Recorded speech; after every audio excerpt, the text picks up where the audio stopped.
اما بعد فإن خیر الحدیث کتاب اللہ وخیر الہدی ہدی محمد صلی اللہ علیہ وسلم وشر الامور محدثاتها وکل محدثۃ بدعہ وکل بدعۃ ضلالہ وکل ضلالۃ فی النار۔ اعوذ باللہ من الشیطان الرجیم، بسم اللہ الرحمن الرحیم۔ وما محمد الا رسول صلی اللہ علیہ وسلم قد خلت من قبلہ الرسل افإن مات او قتل انقلبتم على اعقابکم ومن ينقلب على عقبیہ فلن یضر اللہ شیئا وسیجزی اللہ الشاکرین۔ سبحان ربک رب العزۃ عما یصفون وسلام علی المرسلین والحمد للہ رب العالمین۔ اللہ احکم الحاکمین کی حمد و ثنا کے بعد درود اور سلام ہمارے آقا، ہمارے پیر و مرشد جناب محمد الرسول اللہ صلی اللہ علیہ وعلی آلہ واصحابہ واہل بیتہ وازواجہ ومن تبعہم باحسان الی یوم الدین۔ پچھلے خطبہ میں اور اس سے پچھلے خطبہ میں رسول اکرم صلی اللہ علیہ وسلم کی وہ زندگی جو آخری ایام کے ساتھ تعلق رکھتی ہے اور جن دنوں میں آپ صلی اللہ علیہ وسلم مرض الموت کے اندر مبتلا تھے، پچھلے خطبہ میں یہ عرض کر رہا تھا کہ آپ صلی اللہ علیہ وسلم کا آپ کی زندگی مبارکہ کا آخری دن وہ 12 ربیع الاول سوموار کا دن راجع روایات کے مطابق بنتا ہے، اور یہ وہ دن تھا جس دن آپ صلی اللہ علیہ وسلم نے اس کائنات سے کوچ فرمایا، رفیق اعلیٰ کے مہمان بنے اور اللہ احکم الحاکمین کی ندا پہ، اللہ کے حکم پہ لبیک کہتے ہوئے مالک حقیقی سے جا ملے۔ کچھ چیزیں جو وقت کی قلت کی بنا پہ رہ جاتی ہیں، میرے اور آپ کے آقا صلی اللہ علیہ وسلم سوموار کے دن صبح و صادق کے وقت، جس وقت نماز کھڑی ہو چکی تھی، حضرت ابوبکر صدیق رضی اللہ تعالی عنہ کی امامت میں، اور تمام اصحاب رسول جو ہیں وہ مقتدی کی حیثیت سے نماز کے اندر مشغول تھے، تو نبی مکرم صلی اللہ علیہ وسلم نے اپنے گھر کا یعنی سیدہ عائشہ صدیقہ رضی اللہ تعالی عنہا کہ حجرہ پاک کا پردہ ہٹایا، اور پردہ ہٹانے کی دیر تھی، خوشبو مصطفیٰ صلی اللہ علیہ وسلم سین مسجد میں پھیل گئی۔ اصحاب رسول حشاش بشاش ہو گئے، اور تمنا و آرزو ان کے دل کی کیا تھی کہ ابھی نماز کے اندر ہی جناب محمد صلی اللہ علیہ وسلم کے چہرہ پر انوار کی زیارت کر لیں، اور یہ خوشبو صدیق اکبر رضی اللہ تعالیٰ عنہ تک بھی پہنچی، اور صدیق اسی طرح پیچھے ہٹنا شروع کر دیتے ہیں۔ شاید جناب محمد الرسول اللہ صلی اللہ علیہ وسلم کی امامت کا خود ارادہ ہے، اور اس وقت جناب انس رضی اللہ تعالیٰ عنہ فرماتے ہیں، صحیح بخاری کی حدیث ہے یہ، جناب انس فرماتے ہیں آپ صلی اللہ علیہ وسلم کا چہرہ مبارک قرآن کے ورق کی طرح تابندہ اور روشن تھا، اور جب صدیق اکبر رضی اللہ تعالیٰ عنہ واپس ہٹنے لگے تو نبی مکرم صلی اللہ علیہ وسلم نے مسکرا کے اپنے اصحاب سے اور صدیق اکبر رضی اللہ تعالیٰ عنہ سے بالخصوص فرمایا کہ اسی طرح نماز پڑھتے رہو۔ صدیق رضی اللہ تعالیٰ عنہ، میں تمہاری امامت کو روکنے کے لیے نہیں آیا، بلکہ تمہاری امامت کو دیکھ کر خوش ہونے کے لیے دیکھا ہے میں نے، یہ سارا عمل میرا تمہاری امامت پہ خوش ہونے کا۔ آپ صلی اللہ علیہ وسلم نے فرمایا کہ صدیق نماز جاری رکھو، اصحاب رسول سے فرمایا کہ نماز پڑھتے رہو۔ بس یہی بات، یہی میرے آقا کا حکم مبارک جو تھا، سارے اصحاب سمیت صدیق اکبر رضی اللہ تعالیٰ عنہ کے ان کے دلوں کی تسکین کا باعث بن گئے، اور میرے آقا صلی اللہ علیہ وسلم اپنے لگائے ہوئے اس گلشن کو لہلہاتا ہوا دیکھ کے مسکرا رہے ہیں۔ نبی مکرم صلی اللہ علیہ وسلم کے لبہائے ختم نبوت پہ مسکراہٹ کھیل رہی ہے، گویا کہ زبان حال سے فرما رہے ہوں، پھلا پھولا رہے یا رب چمن میری امیدوں کا، جگر کا خون دے دے کر یہ بوٹے میں نے پالے۔ میرے اور آپ کے آقا صلی اللہ علیہ وسلم مسکرا رہے ہیں، صحابہ رضوان اللہ علیہ مجمعین کو تسکین ہوتی ہے۔ اور اس کے بعد جس طرح میں عرض کر چکا ہوں پچھلے خطبہ میں، اماں جی فاطمہ کو بلایا، پیار کیا، سرگوشی کی 2 مرتبہ، اور اس کے بعد حسنین کریمین ان کو گلے لگایا، ان کے گال چومے اور ان کے متعلق وصیتیں کی، ازواج مطہرات کو بلایا، ان سے الوداعی ملاقات کی، کچھ واضح و نصیحت فرمائی۔ اور اسی طرح اماں جی صدیقہ رضی اللہ تعالی عنہا کے جس میں عطر کے ساتھ ٹیک لگا کے نبی مکرم صلی اللہ علیہ وسلم فرما رہے ہیں اللہم بالرفیق الاعلی، اللہم بالرفیق الاعلی، اللہم بالرفیق الاعلی، مولا اب رفاقت اعلیٰ نصیب فرما دے۔ صدیق اکبر رضی اللہ تعالی عنہ کے بیٹے اماں جی سیدہ صدیقہ کے بھائی جناب عبد الرحمن ہے، ان سے مسواک لی، اماں جی صدیقہ نے چبا کے نرم کر کے نبی مکرم صلی اللہ علیہ وسلم کو عطا، نبی مکرم صلی اللہ علیہ وسلم کو دے دی۔ اور پھر کیا ہوا؟ اس کے بعد نبی مکرم صلی اللہ علیہ وسلم پانی کے پیالے کے اندر ہاتھ ڈبو کے چہرہ مبارک پہ مل رہے ہیں اور ساتھ فرمائے جا رہے ہیں لا الہ الا اللہ، لا الہ الا اللہ ان للموت سکرات، لا الہ الا اللہ ان للموت سکرات، اللہ کے سوا کوئی مشکل کشا نہیں، لیکن موت کی سختیاں اپنی جگہ پہ برقرار ہیں۔ یہی آپ صلی اللہ علیہ وسلم دہرا رہے ہیں، اور ساتھ اللہم الرفیق الاعلی، یا اللہ آپ رفاقت اعلیٰ نصیب فرما۔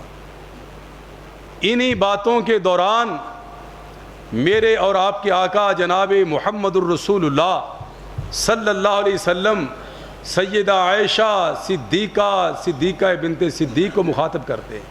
یقول، آپ فرما رہے ہیں یا عائشہ تو، اے میری پیاری عائشہ، تمہیں پتہ ہے ما ازال اجد علامت طعامی اکلت بخیبر، عائشہ تمہیں یاد ہوگا خیبر کے وقت مجھے ایک یہودیہ عورت نے زہر ملا کے بکری کے گوشت میں کھلانے کی کوشش کی تھی، اور تمہیں پتہ ہے چند لقمے میں نے حلق سے اتار لیے تھے۔ ما ازال اجد علامت طعامی اکلت بخیبر، کہ جب سے میں نے وہ 1-2 لقمہ لیے تھے عائشہ، تب سے میں اس زہر کی تکلیف اور درد اپنے جسم پہ محسوس کر رہا تھا، یہاں تک کہ یہ وقت آ گیا۔ وَهَذَا أَوَانٌ، اور عائشہ میری پیاری عائشہ یہ وہ وقت ہے وجدت انقطاع ابہری من ذلک السم، عائشہ یہ وہ وقت ہے کہ وہ اس زہر کی وجہ سے میری رگے جان کٹتی ہوئی محسوس ہو رہی ہے۔ کیا وجہ تھی؟ شہید کا مرتبہ بڑا اعلیٰ ہے، شہید کی عظمت بڑی بالا ہے، اور میرے آقا امام الانبیاء سرور رسولاں جناب محمد الرسول اللہ صلی اللہ علیہ وسلم کو رب یہ مرتبہ نہیں دینا چاہتے تھے۔ فرمایا عائشہ خیبر کے دن وہ گوشت کھایا تھا زہر والا، لیکن اس کے زہر کو میرے رب نے روکے رکھا تھا اس وقت کے لیے۔ آج اس زہر کی وجہ سے جو ہے وہ میری رگے جان کٹی جا رہی ہے۔ اور پھر میرے اور آپ کے آقا جناب محمد الرسول اللہ صلی اللہ علیہ وسلم وصیت بھی فرما رہے تھے، جس طرح میں پچھلے خطبہ میں عرض کر چکا ہوں، الصلاۃ وما ملکت ایمانکم، یہ حالت نزع کی آپ کی وصیت ہے۔ آخری وصیت جو امت کو آپ نے کی وہ کیا ہے؟ الصلاۃ وما ملکت ایمانکم، لوگوں نماز کا خیال رکھنا اور اپنے ماتحتوں کا بھی خیال رکھنا۔ پھر نبی مکرم صلی اللہ علیہ وسلم آسمان کی طرف دست مبارک اٹھا کے، دست ختم نبوت اٹھا کے کیا فرما رہے ہیں؟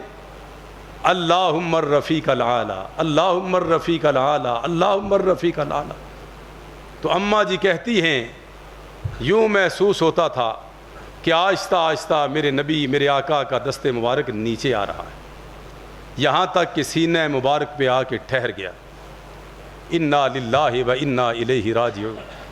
میرے اور آپ کے آقا جناب محمد الرسول اللہ صلی اللہ علیہ وسلم اس دنیا فانی سے کوچ فرما گئے، اس کائنات سے سب نے جانا ہے۔ اور وفات شریف سے چند لمحات پہلے صدیق اکبر رضی اللہ تعالیٰ عنہ جو گھر تشریف لائے تھے اور طبیعت بہتر محسوس کی، اور عرض کرتے ہیں آقا اگر آپ فرمائیں تو ذرا میں گھر والوں کی خبر لے آؤں، کتنے دنوں کے ادھر ہی ڈیرے ڈالے ہوئے ہیں۔ فرمایا جاؤ صدیق جاؤ، کوئی مسئلہ نہیں ہے۔ اب صدیق گھر سے واپس آ رہے ہیں، چھوٹا سا ایک بچہ کبھی گرتا ہے کبھی اٹھتا ہے۔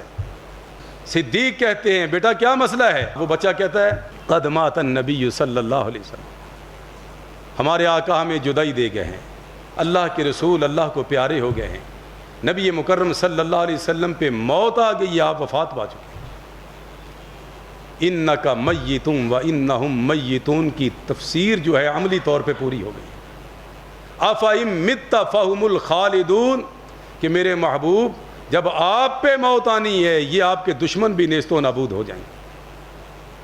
یہ مفہوم پورا ہو گیا ہے۔ صدیق جلدی جلدی حجرہ عائشہ رضی اللہ تعالی عنہا میں تشریف لاتے ہیں، چہرے سے پردہ ہٹایا اور میرے آقا کے چہرہ پر انوار پہ اپنا منہ رکھ دیا، بوسہ لیا، پیار کیا اور عرض کی آقا طبت حیم و میتا، طبت حیم و میتا، طبت حیم و میتا۔ آقا آپ تو دنیا کے اندر زندگی کے اندر بھی بڑے پاکیزہ تھے اور موت کے بعد بھی آپ پاکیزہ ہیں۔ آپ کی ذات اور بات ہر لحاظ سے پاک ہے، منزہ ہے، مصفہ ہے۔ اور پھر فرمایا کہ یہ تو موت ہر بندے پہ جو آتی ہے وہ آپ پہ بھی آ کے رہنی تھی۔ انوکھی موت، 2 مرتبہ موت نہیں اللہ نے دیا تاکہ سب کو تسلی ہو جائے۔ گھر سے نکلے، مسجد نبوی شریف پتہ کیا کہ اصحاب رسول کو اعلان ہو چکا تھا کہ اللہ کے رسول دنیا سے اٹھ گئے ہیں۔ اصحاب رسول وہی جو صبح کی نماز کے اندر جم گٹھا تھا، جیسے مسجد کے اندر، مسجد نبوی شریف کے اندر تل دھرنے کو جگہ نہیں ہے۔ ہر صحابی اپنی حالت میں سرگرداں ہے، یہاں تک کہ عمر رضی اللہ تعالیٰ عنہ عجیب حالت ہے، تلوار لی اور اصحاب رسول کے اندر گردش کر رہے، اور تلوار بھی ننگی ہے، نیام سے نکلی ہوئی، اصحاب رسول کے درمیان گھوم رہے ہیں اور ساتھ ساتھ کیا کہہ رہے ہیں؟ من قال ان محمدن قد مات فاضرب عنقہ، کہ محمد صلی اللہ علیہ وسلم جس نے کہہ دیا کہ آقا پہ موت آ گئی ہے، میری تلوار اس کی گردن تن سے جدا کر دے گی۔ ایسا نہیں ہے، یہ بالکل اسی طرح ہے کہ جس طرح موسیٰ علیہ السلام کوہ طور پہ گئے تھے رب کی ملاقات کے لیے، پیچھے سے کچھ لوگوں نے شوشہ اڑا دیا تھا کہ موسیٰ فوت ہو گئے، پھر موسیٰ آ گئے۔ یاد رکھو جب نبی مکرم اسی طرح واپس آئیں گے تو ہم تم لوگوں کو سزا دیں گے جو نبی صلی اللہ علیہ وسلم کی موت کی خبر دے رہے۔ کیوں؟ اندھیر چھا گیا تھا مدینے میں، ظلمت چھا گئی تھی مدینے میں، کچھ نظر نہیں آ رہا تھا، اصحاب رسول کو کچھ نہیں سوچ رہا تھا۔ یہ میں نہیں کہتا، انس رضی اللہ تعالیٰ عنہ فرماتے ہیں، جامع ترمذی کی حدیث ہے، کان رسول اللہ صلی اللہ علیہ وسلم اذا دخل المدینہ، یاد کرو وہ وقت جب نبی مکرم صلی اللہ علیہ وسلم مدینہ طیبہ میں داخل ہوئے، پہلی مرتبہ جب مدینہ شریف میں ہجرت کرتے ہوئے، اضاء منہا کل شیء، جب مدینہ میں داخلہ ہوا آپ کا تو سارے کے سارا مدینہ ہی نہیں، مدینہ کی ہر چیز روشن ہو گئی۔ اضاء منہا کل شیء وَإِذَا كَانَ يَوْمُ الَّذِي مَاتَ فِيهِ أَظْلَمَ مِنْهَا كُلُّ شَيْءٍ، رواہ الترمذی فی الجامع واسنادہ صحیح۔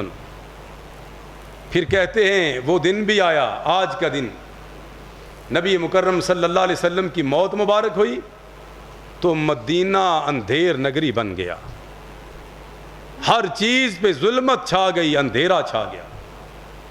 اصحاب رسول کو کچھ نہیں سوچتا کیا کریں کیا نہ کریں، عمر فاروق رضی اللہ تعالی عنہ زیادہ اس کا اثر لیا، اور نبی مکرم صلی اللہ علیہ وسلم کی وفات کے متعلق سننا برداشت نہیں کر رہے۔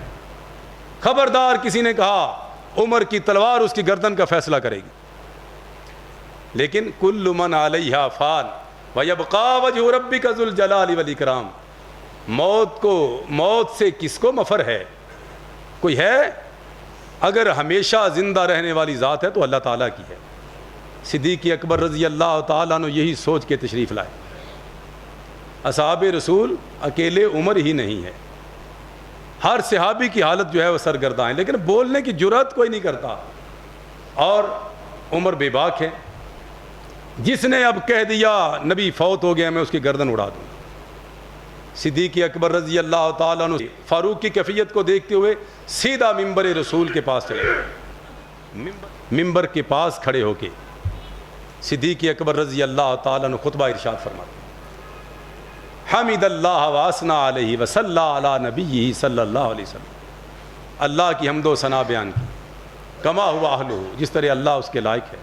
نبی صلی اللہ علیہ وسلم کی ذات اقدس پہ درود و سلام پڑھا، اور قرآن کریم کی یہ آیہ مبارکہ پڑھی جو میں نے خطبہ کی شروع میں ابھی پڑھی ہے، وما محمد الا رسول قد خلت من قبلہ الرسل، یعنی وما محمد، یہاں نکتہ ہے سمجھنے والا، وما محمد الا رسول،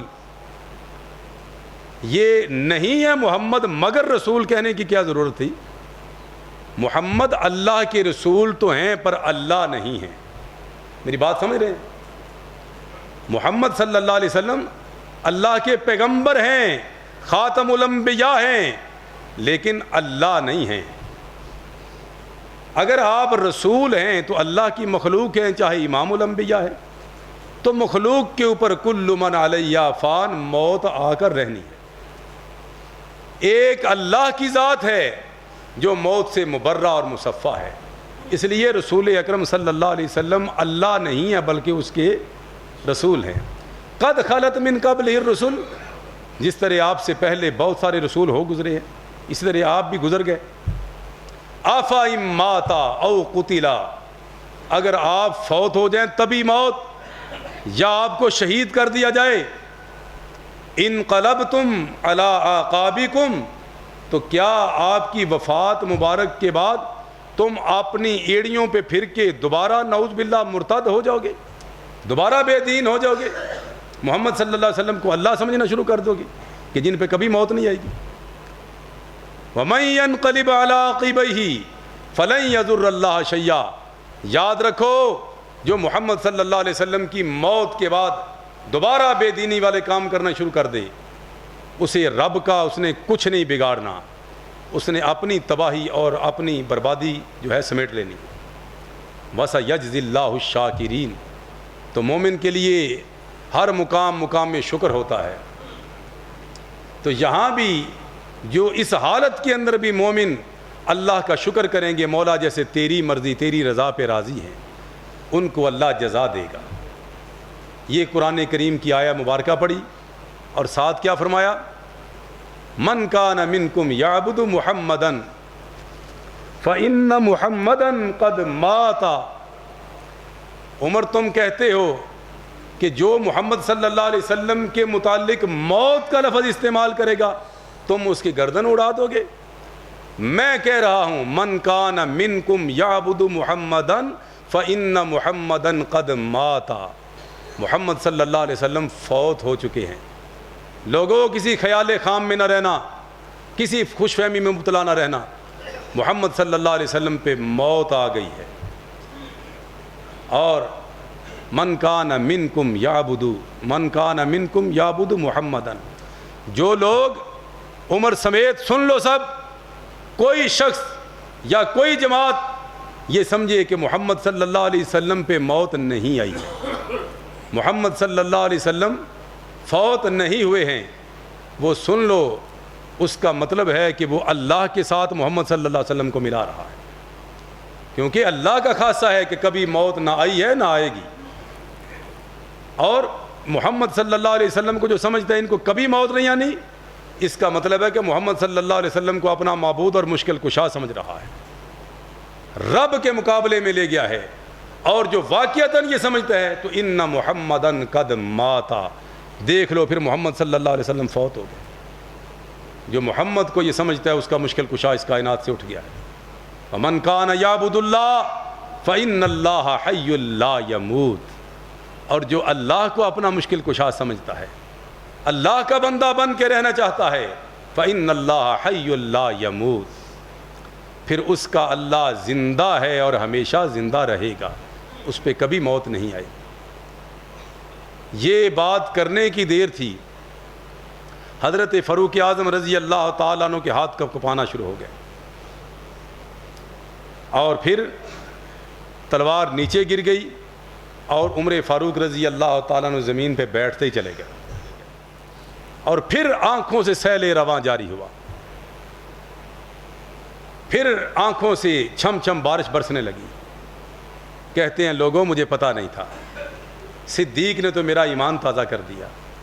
اور عمر کہتے ہیں رضی اللہ عنہ، یوں محسوس ہوا قرآن کریم کی آیہ مبارکہ جب حضرت صدیق اکبر نے اپنے موقف کی تائید میں پڑھی نا، وما محمد الا رسول قد خلت من قبلہ الرسل افإن مات او قتل، یہ آیہ مبارکہ جب پڑھی تو عمر کہتے ہیں میں نبی صلی اللہ علیہ وسلم کی اس صدمے کے اندر قرآن کریم کے ان الفاظ کو ہی بھول گیا تھا۔ جب صدیق نے یاد دہانی کرائی، مجھے یوں محسوس ہوا جیسے اس حال کے لیے قرآن کریم کی آیہ مبارکہ ابھی نازل ہوئی ہے۔ حقیقت حال کا علم ہوا تو آنکھوں نے سیل رواں برسانا شروع کر دیا۔ عمر ہی نہیں، ہر صحابی کی حالت غیر ہے۔ سیدہ زاکیہ مزکہ فاطمہ بطول جگر گوشہ رسول حضرت زہرا رضی اللہ تعالی عنہ میرے آقا جناب محمد الرسول اللہ صلی اللہ علیہ وسلم کو دیکھ رہی ہے۔ موت کے چند لمحات گزرے ہیں، وفات مبارک کے اس موقع پہ، تو کیا کہتی ہیں؟ یا ابتاہ اجاب ربا دعاہ، آپ نے رب کی آواز پہ لبیک کہہ، یا ابتاہ من جنت الفردوس مأواہ، ابا جان آپ جنت الفردوس کے مہمان ٹھہرے۔ یا ابتاہ الی جبریل ننعاہ، ابا جان ہم یہ باتیں کر کے جبریل امین کو بتا رہے کہ اب نہ آنا۔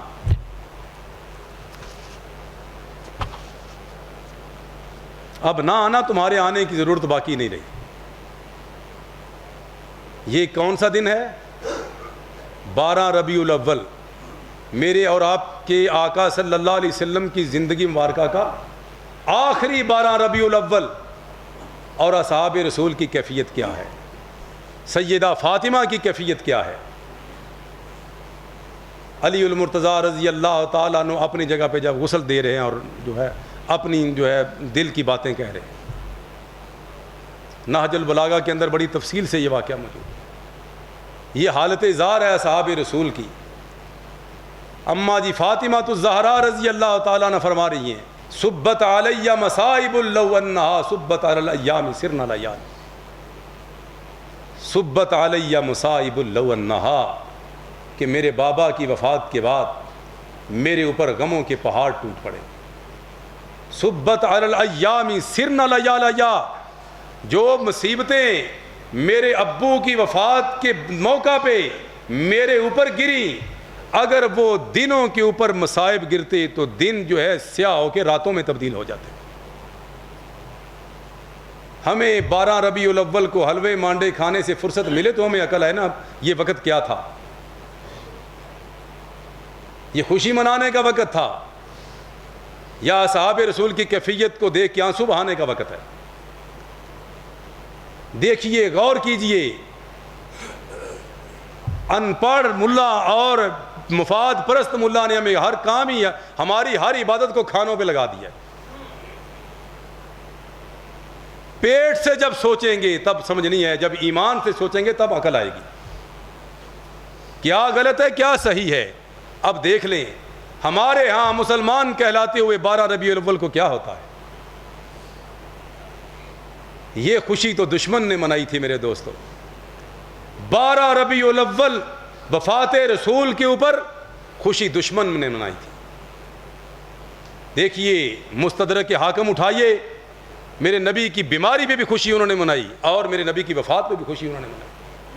ہم اتنے گئے گزرے ہیں یار اپنے کھانے پینے کے بہانے، یہ نہیں سوچتے یہ دن کون سا تھا۔ اللہ تعالی ہم سب کو ہدایت نصیب فرمائے۔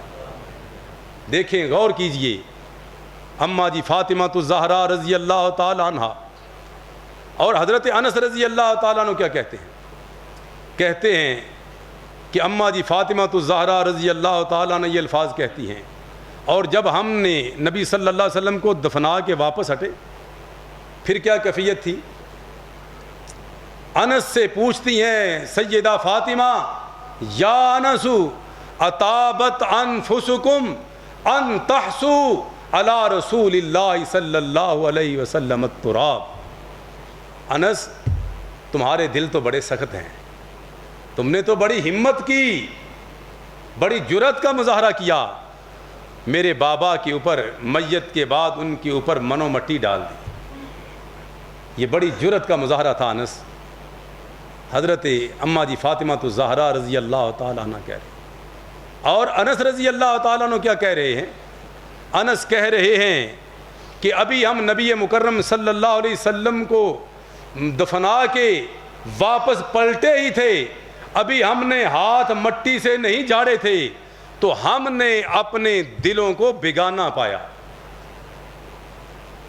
ہمارے دل ویران ہو گئے۔ یہ انس رضی اللہ تعالیٰ عنہ خود فرما رہے ہیں۔ اصحاب رسول کی کیا کیفیت ہے؟ میرے اور آپ کے آقا جناب محمد الرسول اللہ صلی اللہ علیہ وسلم کا مؤذن حضرت بلال رضی اللہ تعالیٰ عنہ، اور اس نے تو مدینہ ہی چھوڑ دیا تھا۔ میرے آقا کی وفات مبارک کے بعد کہتا تھا اب اشہد ان محمد الرسول اللہ صلی اللہ علیہ وسلم کہہ کے اشارہ کس طرف کروں گا؟ جب حضرت بلال اذان دیتے تھے کہتے تھے اشہد ان محمد الرسول اللہ، تو رسول اکرم سامنے بیٹھے ہوتے اور میرے آقا کی طرف نگاہ اٹھاتے، زیارت مصطفیٰ کرتے، اور رسول اللہ صلی اللہ علیہ وسلم آگے سے حضرت بلال کی حوصلہ افزائی کرتے، وَآنا آنا، ہاں میں اللہ کا رسول ہوں بلال۔ کہتے کہ اب میں اذان کہوں گا کس کی طرف رخ کر کے کہوں گا؟ اشہد ان محمد الرسول اللہ۔ مدینہ ہی چھوڑ دیا۔ کہاں پھر ہمارا ایمان ان پاک باز ہستیوں کے ساتھ ذرا موازنہ تو کریں یار۔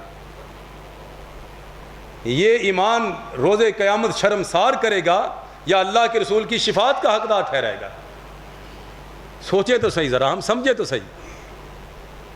صدیق اکبر رضی اللہ تعالیٰ عنہ وہ کہتے ہیں وفات رسول کے بعد عمر او ام ایمن کی طرف جائیں، میرے آقا صلی اللہ علیہ وسلم کی خادمہ خاص جن کو میرے آقا نے آزاد فرما دیا تھا۔ او عمر نبی مکرم صلی اللہ علیہ وسلم اپنی زندگی میں ام ایمن کو اکثر ملنے چلے جایا کرتے تھے۔ اپنے آقا صلی اللہ علیہ وسلم کی وفات کے بعد ہم دونوں بھائی ام ایمن کی خیر خبر لینے کے لیے جاتے ہیں۔ میرے آقا میرے مرشد جناب محمد الرسول اللہ صلی اللہ علیہ وسلم کی سنت پہ عمل کرتے ہوئے عمر کہتے ہیں ٹھیک ہے، دونوں بھائی ام ایمن کی طرف جا رہے ہیں۔ ام ایمن کے گھر پہنچے، بیٹھ گئے، اور ام ایمن نے دیکھا شیخین تشریف لائے ہیں، آنکھوں سے زار و قطار آنسو جاری ہو، ڈبڈبا گئیں، رونا شروع کر دیتی ہیں۔ صدیق و فاروق کہتے ہیں آپ کیوں رو رہی ہیں؟ ہمیں پتہ ہے آپ رسول اکرم صلی اللہ علیہ وسلم کی جدائی میں رو رہی ہیں۔ فرماتی ہیں ہاں۔ فرمایا نہ روئیں، کیوں؟ کہ نبی مکرم صلی اللہ علیہ وسلم جس جگہ پہ پہنچ گئے ہیں وہ اس دنیا سے کہیں بہتر ہے، وہ رب کے مہمان ہیں۔ کہتی ہیں بات تو آپ کی ٹھیک ہے دونوں کی، لیکن رو اس لیے رہی ہوں ہمارے آقا گئے اور وحی بھی ساتھ ہی چلی گئی، آسمان سے آنی خبریں بھی بند ہو گئی، جبریل امین بھی اس کائنات کا پھیرا اب نہیں پائے گا۔ کہتے ہیں جس انداز سے ام ایمن نے یہ الفاظ بولے، صدیق اور فاروق بھی رونا چھم چھم آنسو برسنا شروع ہو گیا۔ یہ نا صحابہ رسول کی کیفیت سی یار۔ پھر ہم عشق مصطفیٰ کا دم بھی بھرتے ہیں اور کام کیا کرتے ہیں؟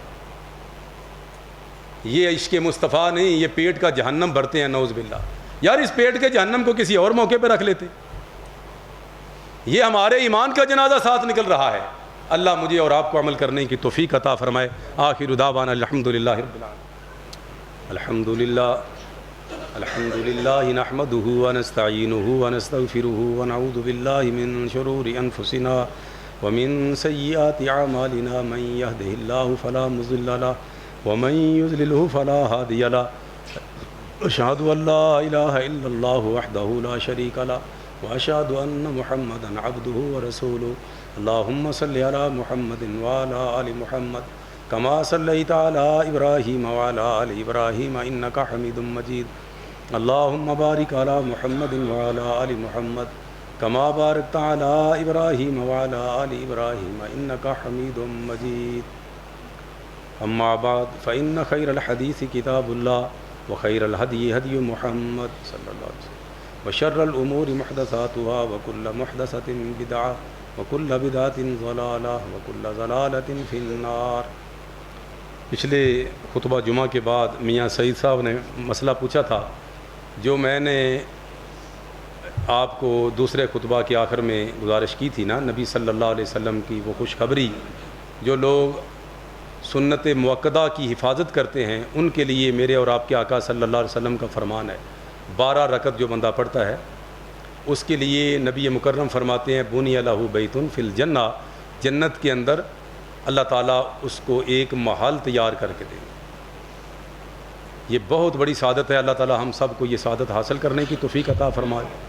تو ان کا یہ سوال تھا کہ ظہر کی نماز کے بعد 2 رکعتیں پڑھنی ہیں، ظہر سے پہلے 4 رکعتیں پڑھنی ہیں، اور جمعہ کی نماز کا کیا حکم ہے؟ تو جمعہ کی نماز جو ہے یہ الگ ہے، چونکہ ظہر کی نماز 4 رکعت ہوتی ہے فرض، اور یہ 2 رکعت فرض ہے۔ اور اس سے پہلے جب امام ابھی خطبے کے لیے نہ کھڑا ہوا ہو، خطیب خطبہ شروع نہ کر چکا ہو، یعنی واعظ یا خطبہ عربی یا اردو یہ سارا ایک خطبہ ہی ہے، تو جب تک یہ شروع نہ کیا ہو، تو جب انسان آتا ہے مسجد کے اندر وصلی ما قدر لہ، تو جتنے اس کے مقدر میں ہیں اتنی پڑھ لے، 4 پڑھے، 8 پڑھے، 10 پڑھے، 50 پڑھے، جتنا ٹائم اس کو مل جائے۔ لیکن جب خطیب کھڑا ہو جاتا ہے الحمدللہ کہتا ہے، تو فرشتے بھی سارے صحیفے لپیٹ کے مسجد کے دروازوں سے آ کے اس کا واعظ سننے کے لیے بیٹھ جاتے ہیں۔ پھر اس کے بعد جو شخص آئے گا وہ صرف 2 رکعت پڑھے گا تحیۃ المسجد، اور یہ جو تحیۃ المسجد ہے یہ کسی صورت میں بھی ان کو لائٹ نہیں لینا چاہیے۔ نبی صلی اللہ علیہ وسلم نے دوران خطبہ اپنے صحابی کو کہا اٹھو یہ 2 رکعت ضرور پڑھو۔ تو جب آپ آئیں گے بیٹھنے سے پہلے 2 رکعت تحیۃ المسجد پڑھیں گے، دوران واعظ آئیں گے، پہلے آئیں گے تو کوئی قید نہیں، جتنی مرضی پڑھ لیں۔ دوسرا، جب نماز ہو چکی، دونوں فرض جمعے کے پڑھ چکے ہم، اس کے بعد میرے اور آپ کے آقا صلی اللہ علیہ وسلم کا فرمان ہے، نماز کوئی مخصوص سنت نہیں ہے جمعے کی نماز کے بعد، جمعے کے 2 فرضوں کے بعد کوئی مخصوص سنت نہیں ہے، لیکن جو چاہے من شاء فلیصلی 4، جو بندہ نماز پڑھنا چاہے اس کو چاہیے پھر 4 رکعت پڑھے۔ مسجد کے اندر جو بندہ فرض نماز 2 فرض جو ہیں جمعے کے، یہ باجماعت پڑھنے کے بعد، اگر جو کوئی شخص چاہے کہ میں مزید نماز پڑھوں جمعے کے فرضوں کے بعد، تو وہ کیا کرے؟ 4 رکعت جو ہے وہ نوافل پڑھے۔ اور نبی مکرم صلی اللہ علیہ وسلم جمعہ ادا فرمانے کے بعد، جمعے کے فرائض ادا فرمانے کے بعد مسجد کے اندر کوئی نماز نہیں پڑھا کرتے تھے، بالکل کوئی نماز نہیں پڑھتے تھے۔ جب آپ گھر تشریف لے کے جاتے تو گھر میں جا کے 2 رکعت نفل پڑھتے۔ یہ آپ صلی اللہ علیہ وسلم کی سنت مبارکہ ہے، اور بعض اصحاب رسول نے بھی ایسا کیا ہے کہ اسی سنت پہ عمل کیا ہے۔ لیکن جو مسجد میں پڑھنا چاہے فلیصلی 4، اسے پھر 4 ہی پڑھنی چاہیے ایک سلام کے ساتھ، ٹھیک ہے؟ اور یا راوی حدیث یہ کہتے ہیں اگر تمہیں جلدی ہے تو تم 4 پڑھنا چاہتے ہو، یہ سعادت لینا چاہتے ہو، تو 2 مسجد میں پڑھ لو، 2 گھر جا کے پڑھ لو، دونوں سنتوں پہ عمل ہو جائے گا۔ تو یہ راوی حدیث کی رائے ہے، حدیث رسول نہیں ہے۔ بہرحال میں نے آپ کی امانت آپ کے لیے میں نے پہنچا دیا آپ کو۔ جی جب بیان سے پہلے 4 پڑھیں، 10 پڑھیں، 15 پڑھیں، 20 پڑھیں، 50 پڑھیں، جتنا آپ کے پاس وقت ہو. جب میں نے الحمدللہ کہہ دیا یا کسی خطیب نے، اس کے بعد جب آپ آئیں گے تو 2 ہی پڑھیں گے. جی نہیں، خطبے کے دوران 2 پڑھیں گے. خطبے سے پہلے 4 پڑھیں، 4 پڑھیں، 4 پڑھیں، کیونکہ موسٹلی جو نماز ہے نا دن کی وہ کتنی ہے؟ 4 ہے، 4 ہے، اور یعنی نفلی نماز. اور جو رات کی نماز ہے اکثریت میں وہ ہے مسنا 2. تو کوشش کریں 4 ایک سلام کے ساتھ ہی پڑھیں اکٹھی. دوسرا ان کا دوسرا سوال یہ تھا کہ عصر کی نماز کا بھی آپ نے ذکر نہیں کیا. تو عصر کی جو سنتیں ہیں، جو نفل ہیں، وہ مؤکدہ نہیں ہیں، لیکن نبی پاک صلی اللہ علیہ وسلم نے اس کے لیے بشارت بہت بڑی دی ہے. بلکہ بشارت نہیں دی، نبی صلی اللہ علیہ وسلم نے اس کے لیے دعا کی ہے. جو بندہ عصر کی نماز سے پہلے، عصر کے فرائض سے پہلے 4 رکعت نماز پڑھتا ہے، میرے اور آپ کے آقا فرماتے ہیں اللہ اس پہ رحم فرمائے. یعنی ہم دعائے مصطفیٰ کا مستحق ہونا چاہتے ہیں تو ہمیں یہ پڑھنی چاہیے. اللہ کے رسول کی دعا ہمارے حق میں قبول ہو جائے. اللہ مجھے اور آپ کو سمجھنے کی توفیق عطا فرمائے. آخر دعوانا الحمدللہ رب العالمین.